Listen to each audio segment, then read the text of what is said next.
share បន្ទាន់មាសធ្លាក់ថ្លៃវិញហើយអ្នកចង់ទិញមាសកុំរំលងព័ត៌មាននេះ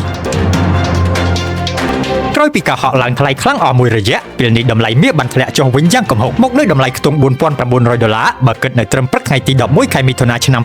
2026នេះដែលនេះគឺជាការធ្លាក់ចុះដ៏ច្រើនបំផុតគួរឲ្យភ្ញាក់ផ្អើលបើគិតចាប់តាំងពីខែធ្នូឆ្នាំ2025មកដែលបានធ្វើឲ្យអ្នកវិនិយោគនៅទូទាំងពិភពលោកកំពុងមានការចាប់អារម្មណ៍អ្នកជំនាញបានបញ្ជាក់ថាមូលហេតុដែលធ្វើឲ្យតម្លៃមាសមានការធ្លាក់ចុះខ្លាំងនាពេលនេះគឺដោយសារកត្តាសេដ្ឋកិច្ចកត្តាអត្រាការប្រាក់និងស្ថានភាពភូមិសាស្ត្រនយោបាយពិភពលោកដែលកំពុងមានភាពតានតឹងការប្រែប្រួលនេះត្រូវបានគេមើលឃើញថាគឺជាឱកាសល្អបំផុតសម្រាប់អ្នកដែលកំពុងរងចាំទិញមាសនៅក្នុងតម្លៃទាបជាមួយគ្នានេះទន្ទឹមនឹងស្ថានភាពទីផ្សារដែលកំពុងប្រែប្រួលខ្លាំងអ្នកជំនាញបានណែនាំឲ្យប្រជាពលរដ្ឋដែលមានបំណងចង់ទិញមាសសម្រាប់ធ្វើជាគ្រឿងអលង្ការឬសម្រាប់ការសន្សំយកផលចំណេញរយៈពេលវែងត្រូវតាមដានព័ត៌មានទីផ្សារមាសឲ្យបានជាប់ជាប្រចាំវាយតម្លៃហានិភ័យឲ្យបានច្បាស់លាស់មុននឹងសម្រេចចិត្តទិញជាពិសេសដើម្បីអាចចាប់យកឱកាសល្អនិងទទួលបានផលចំណេញខ្ពស់ចុះបងប្អូនវិញយល់ឃើញយ៉ាងណាដែរតើគួរទិញមាសទុកនៅពេលនេះឬរងចាំមើលបន្តសិន